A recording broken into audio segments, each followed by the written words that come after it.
Эта прекрасная женщина по имени Жанна находится в хосписе. Вот сразу же сходу идет очень опасная манипуляция. Эта прекрасная женщина находится в хосписе. То есть человек умирает, человек неизлечимо болен, но он прекрасен. А что в этом прекрасного, вот я понять не могу. Это ужас, это кошмар, это катастрофа. Это прекрасный человек. Ну, то есть уже изначально посыл, ребят, давайте вы все пойдете в хоспис, вы будете прекрасны, там вообще все замечательно. Но это не соответствует действительности. Это просто банальный, сразу сходу обман и манипуляция. То есть то, что она болеет, это означает, что она не прекрасна? То, что она болеет, это означает то, что она утратила свою жизнеспособность. С этим согласна. Человек утрачивает жизнеспособность в тот момент, когда он напрочь вообще разругался со своей душой. То есть ему неоткуда больше брать ресурсы для жизни. То есть человек всю свою жизнь пренебрегал своей духовностью, своим божественным началом, своей собственной душой, довел себя до хосписа, и по каким причинностям этот человек характеризуется как прекрасный. Несчастный. Этот несчастный человек, лучше было бы сказать, да? Это правда, по крайней мере, да. Я понимаю, что людям нравится погружаться в иллюзии. Но если мы говорим о тех людях, которые хотят вырваться из иллюзий, то ничего прекрасного здесь нет. Это катастрофа. К сожалению, она неминуемо движется к умиранию, и, как это часто бывает, незадолго до смерти ей стали приходить очень реалистичные сны. Вообще у человека в течение жизни бывают реалистичные сны.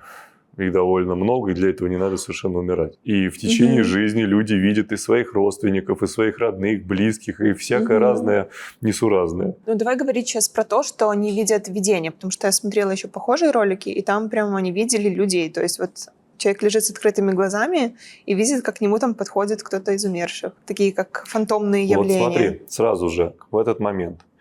Она видит своих родственников, которые уже умерли. Если мы рассматриваем вариант, что есть реинкарнация, спрашивается, что эти родственники делают в ее снах, почему они не реинкарнировались. Это очень хороший вопрос, вот ответь на него. Но это же невозможно, то есть они переродились, они уже там в каких-то других телах, совершенно и что они тут делают? Совершенно верно, почему они продолжают ей сниться, потому что как бы не было это странным, да, потому что это сон. Да, это просто сон. И вот те самые родственники, это их сновидения. Почему? Потому что реинкарнации нет. А может быть такое, что это какие-то фантомы с той линии времени, когда они жили? Вот до перерождения, как будто бы. Я знаю, что ты сейчас скажешь, что нет никаких перерождений. Смотри, вообще есть информационные поля. В информационных полях есть структуры всех существующих людей. Но они как фотографии, они как манекены, то есть они не живые, они не настоящие, они не осознающие. То есть такое существует, такое имеет место быть. Но здесь в ролике именно подается информация таким образом, что это ее реальные, настоящие, умершие родственники. Спрашивается опять-таки, от чего они ждут-то? Приснится ей, пока она умирать будет? Да нет, они должны были реинкарнироваться, уже где-то родиться. Вот видишь, они там даже ее и поддерживают, и успокаивают, какие-то говорят слова, и там прикасаются даже. Давай. Где она видит своих уже умерших родственников, которые ее поддерживают и внушают чувство покоя и ощущение, что бояться нечего. Конечно, да, человек в хлам разругался со своей душой, утратил жизнеспособность, уже на волосок от смерти. Что надо делать? Конечно, успокаивать, говорить, все нормально. Все хорошо, сейчас ты сдохнешь, но ты прекрасен. То есть вот посыл этого ролика меня вызывает какое-то такое внутреннее возмущение, несогласие с этим. Но опять-таки, при условии, что я двигаюсь на свободу, я двигаюсь для того, чтобы вырваться из иллюзий. Даже если мы берем буддистов, у которых реинкарнация – это норма, даже у них вот так вот крутиться по кругу сансары – это плохо.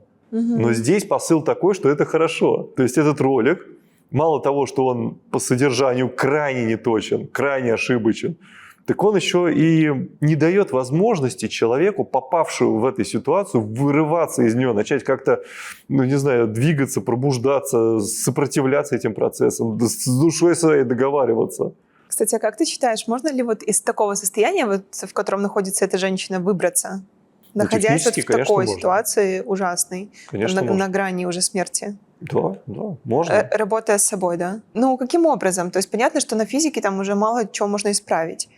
Если подключить какие-то, я не знаю, практики, там, Само собой. визуализации, там, я не знаю, что там Нет. еще можно подключить. Визуализация не помогает. Что можно сделать вот в таком состоянии? Начать слушать свое сердце, начать слушать свою душу, направить туда внимание. Где ее внимание? Ее внимание сейчас в иллюзиях, в сновидениях. Да. Как это ей поможет?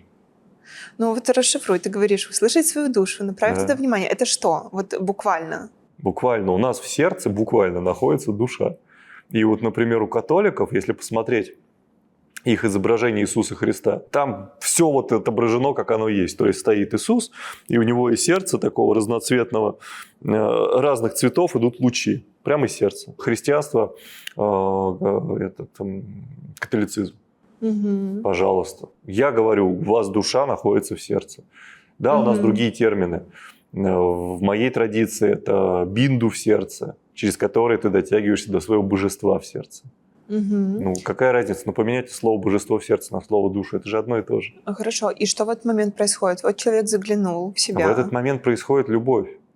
Только любовь не к кому-то и чему-то, а любовь просто потому, что ты еще жив, потому что ты можешь Мгм. воспринимать, потому что ты осознан. Мгм. Эта любовь, она не имеет условности, она не имеет векторов. Она выходит из тебя без причинности во внешнем мире. Потому что причинность внутри, во внутреннем мире. И вот Мгм. эта энергия любви дает тебе жизнеспособность. Ты вот как из-под воды выплыл, вздохнул, такой, фу, кажется, попустило. Но вот этот Мгм. ролик не несет в себе таких вибраций. Этот ролик в себе несет вибрации. Что, подыхаешь? Ты молодец, Обречённость. ты хороший, подыхай дальше. Да, обреченность чувствуется такая, что ну уже куда деваться, да? Даже не то, что обреченность. Тут даже обреченности не чувствуется. Здесь чувствуется, что это нормализуется. Нормализуется то, что ты дохнешь. Ну нет, это не надо нормализовать. Это плохо. Так не должно быть. Мы должны рождаться дальше, в следующие тела. Вот то же самое, как мы родились вот в это физическое тело. Мы же Мгм. сюда не первый раз рождаемся. Мы сначала рождаемся из папы, попадаем в маму, потом рождаемся из мамы, попадаем в это пространство. Потом нам нужно родиться дальше в тело света. Всё, Родиться, не мы умереть. эту способность утрачиваем, да? А здесь, да, все как бы. Ну, ты же можешь, например, помереть, родившись из папы. В презервативе, Да. например, родился из папы, и все, приплыли. И в маме тебя тоже могут Да, угробить. да. Поэтому ты можешь умереть, мы смертны. Но подразумевается, что у нас есть возможность рождаться дальше. Еще. Все в более совершенные тела. Да, только сейчас этому еще нужно научиться. Как это Так сделать все и знания обрести эту есть. способность. Все знания, все практики, все, что, по крайней мере, в моей традиции для этого открыто, оно доступно. Пожалуйста, можно это делать. Но вот относиться к умиранию, как это прекрасно, нет, в этом нет ничего прекрасного. В рамках масштабного исследования предсмертных видений и их позитивного влияния на процесс составления тела. Что она говорит? Их позитивного влияния на процесс что-то оставление тела. Оставление тела. Позитивное влияние, пулю в голову, бам, вот тебе позитивное влияние, ты тело свое оставил. Ну, то есть, ну что это такое? Ну, тут говорится так, потому что как бы люди, которые находятся в хосписе, там неминуема смерть. И хоть как-то облегчить их состояние, Зачем? вот она про это рассказывает. Зачем облегчать их состояние? Совершенно другой подход. Их нужно оттуда выдернуть, им нужно вернуть жизнеспособность, им нужно объяснить, какова твоя истинная природа. Им нужно объяснить, что смерть – это конец, а не успокаивать их и делать вид, что это хорошо. Мгм. Ты понимаешь, тут посыл вообще какой-то дикий абсолютно. Это то же самое, как вот человек сидит в рабстве, да, там его каждый день там насилуют с ног до головы. И выходит ролик «Быть рабом – это замечательно, ты великолепный, ты помогаешь людям, ты трудишься, вот, и эти блага». И вот продолжай это делать. Ну, то же самое, вот это также для меня звучит. Ну, очень маленькое количество людей понимает вообще все эти процессы и может так же мыслить, как ты. Понимание не берется из воздуха. Ты тренируешься, у тебя открываются способности, ты смотришь. Смотришь, как двигается реальность, смотришь, как двигаются твои внутренние энергии, как это все взаимодействует между собой. И у тебя есть абсолютно очевидная картина того, что вообще происходит. И вот когда человек, обладая видением, смотрит рождение, умирание, жизнь, душу, как это все устроено, как это все взаимодействует, какие у нее есть уровни, а у нашей души есть уровни, это многоуровневая структура, многогранная структура, многомерная структура, можно сказать. Что у нее в приоритетах, а у нее в приоритетах не то же самое, что у физики. Что у физики в приоритетах. Вдруг выясняется, что, оказывается, мы 3 существа, соединенные в одной точке. То есть это физика, это психика и это энергетика. И порой эти существа, они совершенно разные ценности имеют. И вот когда это все десинхронно, когда это все между собой ссорится, когда одно существо пытается получить удовольствие за счет здоровья другого существа, когда вот эта вакханалия начинается, да, человек спустя какое-то время оказывается в хосписе. И говорить ему: ты молодец, ты замечательный, отлично прожил свою жизнь. Да это дикость просто. По сути, он может себя вытянуть даже из такого состояния. Может. Заглянув в свое сердце, в свою душу. Конечно, может. И человек, чем более отчаянном положении находится, тем больше у него внутренних сил и импульса, который может пробить через те спазмы, зажатости, кристаллические структуры, которые у него образовываются на уровне грудной клетки. То есть, в принципе, это не приговор. Из этого можно выбраться. Но не из таких роликов. Когда тебе говорят: ты подыхаешь, ты молодец. Продолжай в том же духе. Я лежала в постели, и мимо меня очень медленно проходили люди. С правой стороны те, кого я не знала, но они все были очень дружелюбны. И, проходя мимо, касались моей руки или кисти. Но с другой стороны были люди, которых я знала. Там были мои мама и папа, мой дядя. Там были все, кого я знала, кто уже умер. Они прошли и сделали то же самое. Ну, опять, почему они не родились дальше? Почему они ходят вокруг нее хороводами? Ну, почему это происходит? Может быть, потому что все одновременно происходит, какая-то часть. Да нет, потому что это сон. Там переродилась, а какая-то часть ходит, там помогает. Да нет, просто потому что это сон. Понимаешь, когда человек находится на грани, и он не хочет это принимать, он не хочет видеть правду, он хочет продолжать заблуждаться, погружать себя в иллюзии, он себе может нафантазировать чего угодно. Ой, с правой стороны, с левой стороны, что это за... Да ничего это не значит. Ну реально ничего. Потому что когда ты без всякого умирания, без всяких этих крайних ситуаций, просто за недельку обучаешь себя выходить из тела, вышел из тела, посмотрел, ага, вон твое тело лежит. Кстати говоря, у меня скоро будет большая пересъемка всего первого курса, и я в него решил включить, раньше этого там не было, но я решил включить практики для выходов из тела, потому что уже реально устаешь от того, что люди фантазируют о том, чего не существует. Естественно, там можно настроить вокруг себя кучу всего. А тут тебе не надо умирать, тебе не надо попадать в хоспис, тебе не надо ссориться со своей душой, тебе надо недельку потренироваться, выйти из своего тела, посмотреть, ага, вот моя физика, вот это одна моя часть. Убедиться в том, что это так и есть. Вот пространство моей комнаты. Да. Астрал, нижний, верхний. Да ты в своей комнате находишься просто в другом, во втором своем теле. У нас есть тело первого внимания, тело второго внимания, энергетическое тело. Ты во втором своем теле находишься в своей комнате. Это не верхний, не нижний астрал, это твоя же собственная комната, то же самое пространство. И ты стоишь в таком состоянии, такой: о, нифига, я могу видеть, оказывается, а глаза вон лежат на кровати. Я могу слышать, оказывается, а уши тоже лежат на кровати рядом с глазами. Я могу мыслить, но эти мысли, они как-то по-другому у меня формируются, потому что мозг в этот момент, он находится в состоянии быстрого сна, то есть там непонятно, что с ним происходит, рандомные импульсы идут. Но ты можешь мыслить ясно, четко, выстроено. Я могу двигаться, хотя опять-таки все мышцы сейчас расслаблены. И когда человек попадает, переживает это состояние, такой: я что, умер? Да нет, вроде не умер, вроде он дышит, там сопит 2 дырки. Тут походил, посмотрел, вышел, я не знаю, там на улицу, там счет идет на секунды буквально. Но тебе хватит по комнате походить, там на улицу вылететь, выпорхнуть. Вернулся в тело, подпрыгнул. Такой: опа, нифига себе, что могу. Но это не смерть. И все иллюзии снимаются сразу. И все эти иллюзии снимаются. А потом, по мере тренировки этих вещей, ты начинаешь видеть других людей, ты начинаешь видеть энергетические процессы, ты начинаешь видеть, как устроен этот мир и как он работает. И когда человек видящий смотрит, как умирает другой, ой, там иллюзии сразу все осыпаются, ой, там эти все сказки сразу разлетаются в пух и прах. И там он уже не сможет, он просто не позволит вокруг себя этой информации множиться, что смерть это хорошо, нормально, там расслабляйтесь. Нет, это ужасно, это катастрофа, все. Ты теряешь возможности восприятия. Не в первом теле, не во втором теле, потому что сначала умирает первое тело, все, уже ты расчленен, уже ты обрублен. Триединство раз обрубилось. Дальше твое тело энергетическое начинает тоже разваливаться, потому что подпитываться неоткуда. Вот у нас физическое тело постоянно дышит. Вдох-выдох, все хорошо. Вот я недавно был в Тибете, 5000 метров. Ты делаешь вдох-выдох, и как-то мало. Хочется еще вдохнуть, а объем легких не дает возможности тебе насытиться кислородом. И поэтому ты несколько суток сидишь просто на этой высоте, и твой организм потихонечку адаптируется. То есть кислорода меньше, и ты это чувствуешь. Ты устаешь быстрее, у тебя сосуды могут не выдерживать. Там было несколько человек со мной, и каждый по-своему в эти процессы входил, по-своему адаптировался и что-то свое переживал. То есть человеку тяжело, физически тяжело. С энергетическим телом то же самое, только он не воздухом дышит. Он дышит вот этими потоками, которые идут через сердце. Это и есть его жизнеспособность. Это и есть вот эти вот потоки сознания, которые идут из души. И вот за счет этого энергетическое тело живет. Оно дышит этими энергиями. Оно пропускает их через себя, выпускает. Пропускает, выпускает. А теперь представь, что ты хочешь вздохнуть, а души у тебя уже нет.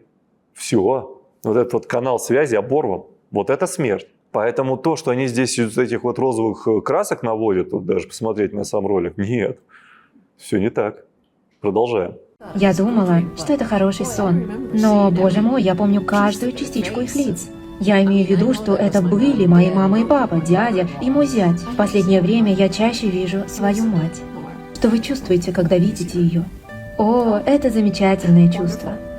Не могу сказать, что мы с мамой ладили все эти годы, но в конце концов мы наверстали упущенное. Ну вот смотри, продолжение темы этого ролика. Когда у меня умерла бабуля, я уже обладал экстрасенсорикой, я уже выходил из тела, и у меня, в принципе, эти процессы были доступны для восприятия. И вот у меня есть четкое понимание разницы между сновиденной бабулей и настоящей, которая сейчас умерла, и я этот процесс увидел. Я даже не совсем понял, чего я увидел. То есть я утром просыпаюсь такой очень сильно озадаченный, то есть что это сейчас было. И звонок по телефону, сообщение о том, что бабуля ночью скончалась. И еще, наверное, недели полторы-две периодически, не постоянно, периодически, я ее воспринимал, то есть она находила меня в пространстве, в своем энергетическом теле, то есть ее энергетическое тело сразу не развалилось. Да, она потеряла физику, но ее энергетика, энергетическое тело, астральное тело, как хотите называйте, продолжало работать. И она в нем продолжала находиться, жить, осознавать, контактировать со мной, потому что я ее воспринимал, она со мной контактировала. И она приходила, и вот в этих, назовем ее измененное состояние сознания, потому что это не сон и не бодрствование. Это было как раз-таки ночью, но, например, я просыпался, немножко опять уходил чуть в такое вот приграничное состояние, и я начинал ее воспринимать, она со мной говорила, она мне предъявляла всякие разные претензии, что я сделал неправильно, что я сделал правильно, что она хочет, чтобы было дальше, что я то есть у нас был диалог, реальный абсолютный диалог. И ее восприятие, да, она была в этот момент еще энергетически жива. Она была личностью. То есть это было ее сознание. Да, это была сознание. она. То есть это реально такой же человек, как и вот ты, как другой, но только не в физическом теле, а в энергетическом. Мне приходилось прилагать усилия, чтобы ее воспринимать. Если бы я эти усилия не прилагал, я бы не видел ее просто-напросто. Но ей это легко тебя воспринимать. То есть она с тобой может общаться. Вопрос конечно, в том, что оттуда же ты видишь воспримут. точно так же глазами, как и здесь. Причем оттуда, с энергетического тела, этот мир виден даже более четче, чем физическим зрением. То есть физическим зрением ты этот мир видишь хуже. Это тоже такие основные приколы вот этого выходов из тела. Но у нее физики уже не было. И вот еще где-то 1,5-2 недели мы с ней взаимодействовали, общались. Я прилагал усилия, чтобы ее выцеплять, чтобы ее слышать, видеть. И в какой-то момент это все вот так вот раз и оборвалось. То есть я увидел, как она растворилась, исчезла. Я это увидел. И мне снились сны с моей бабулей. Но это уже была просто сон. В ней не было уже сознания, в ней не было личности, в ней не было вот этих вот вибраций человека. Это просто был сон. И вот бабуля, которая ко мне приходила где-то 1,5-2 недели после смерти, которую я увидел во время смерти, то есть она ко мне прилетела в этот момент. Я увидел, я даже не понял, что происходит. Это для меня было совершенно новое действие. Вот это состояние человека. И сновиденная бабуля. Вообще даже не рядом, даже не близко. Я был в музее восковых фигур, Вот приблизительно то же самое. Живой человек и восковая фигура. И вот то, что она рассказывает, да, там вот я маму увидела, на самом-то деле она правильные слова использует. Она говорит, мне сон снится. Да, и у нее там были какие-то напряженные взаимоотношения, но ее позиция, что она не хочет этого все развивать, да, оно и не развивалось. Оно и урегулировалось, опять-таки, с ее слов. То же самое, когда ты со сновиденной бабулей общался, там не было личности, там не было какого-то конфликта, каких-то терок, каких-то вопросов, каких-то претензий. То есть это просто был сон. Я просто видел ее во сне. Но вот именно эти 2 недели, там это был человек. Этот человек со мной взаимодействовал, это не было сном. То это есть очень большая разница. Сознание, по твоим словам, живет около 2 недель еще, да? Вот. Нет. Это конкретная ситуация. Физическое тело, энергетическое тело. Да. И в этом конгломерате живет сознание. Да. Вот это сознание может жить в энергетическом теле, даже когда физическое еще живо. Это можно потренировать и сделать. Это сознание может расщепляться, жить и в физическом теле, и в энергетическом одновременно. Наше сознание вообще любит расщепляться. Я об этом рассказывал в курсе «Практическая энергетика», как в раннем возрасте оно у нас чуть ли не на 7 частей расщепляется. Вот. Но это отдельная тема разговора. Когда погибает физическое тело, технически умирает, то оно отрезается от потока. Оно отрезается от души. Все, в трупе души нет. Это вот как коннектор, так тюк, и вытащили. Вот как в фильме «Матрица», там у них коннектор раз, отключили, и тело сдохло. Вот, если не вовремя его отключили. Здесь то же самое. Душа отключает вот этот коннект от физического тела, свалилась. Но у тебя осталось еще энергетическое тело. И твое сознание и перетекло в энергетическое тело. Так. Ты теперь привидение. И как привидение ты будешь жить ровно столько, сколько в тебе есть ресурса. И этот ресурс хранится в 12 центрах в суставах. Опять-таки, в курсе «Практическая энергетика» я уже об этом рассказал. Мы сейчас будем его переснимать, и это буду еще раз более подробно, более детально объяснять, показывать и рассказывать про это все. 12 центров в суставах. Там хранится аккумулятор сознания, это называется. Там хранится наше сознание, наша энергетика. И вот в зависимости от того, сколько сюда было вложено на протяжении жизни человека, в какой-то степени можно это сравнить вот так вот грубо с легкими. То есть вот чем больше у тебя объем легких, тем больше вот кислорода ты можешь себя всосать и на большее время не чувствовать, что ты не дышишь. Тут то же самое. Это такие вот легкие, которые всасывают в себя вот этот вот ресурс, жизнеспособность. Потом приток обрубается, но объем-то остался. Накопления остались. Да. И вот на эти накопления энергетическое тело продолжает существовать вместе с сознанием, которое в нем находится. Но оно уже все, оно не может больше вдохнуть. Вот сколько у тебя осталось легких, настолько ты и проживешь. А вот какие у тебя эти легкие, какие у тебя эти аккумуляторы, насколько они заполнены, это индивидуальное дело. Есть там границы какие-то, или можно настолько наполниться, чтобы просуществовать еще много-много-много лет? Много-много-много лет можно просуществовать. Но там уже идет немножко другой процесс. Ты можешь их пополнять за счет другого живого человека. О, это уже другая тема, более интересная. Да. И поэтому вот эти всякие духи, привидения, там, призраки, они реально существуют. Они реально пополняют свои запасы за счет других людей, живых людей, потому что сами они никак уже не могут это сделать. Вот. И за счет этого они продлевают свою жизнь. Также есть специальные ритуалы, есть специальные структуры и строения, есть специальные традиции, где обучают человека еще при жизни, как выживать после смерти. Это все есть, это все имеет место быть. Но это все для тех, кто продолжает здесь вот суету наводить. Я не хочу здесь суету наводить, я хочу вырваться отсюда. У меня немножко другая цель, другая позиция. Поэтому при наличии знаний об этих вещах я их не практикую, я туда не смотрю, я этим не занимаюсь, мне это неинтересно. Я не хочу здесь больше суету наводить. Я хочу родиться дальше, выйти в энергетическом теле в другие пространства. А накапливание энергии, вот как ты рассказывал, да, вот в этих 12 центров сустава. В центрах, оно в жизни как-то может пригодиться не только там по смерти, а в жизни? Конечно. Например, какие физическое бонусы тело. Есть от этого? Физическое тело во время сна из этих резервуаров сознания черпает ресурс для регенерации и восстановления. И первые признаки того, что человек наступил в могилу уже одной ногой, это проблемы с суставами. То есть, когда они начинают дервенеть, костенеть, это значит, что они уже опустошены, тело не может восстанавливаться, ему неоткуда брать ресурсы, оно начинает рушиться, оно начинает разваливаться. А ресурс мы берем из сердца, из души.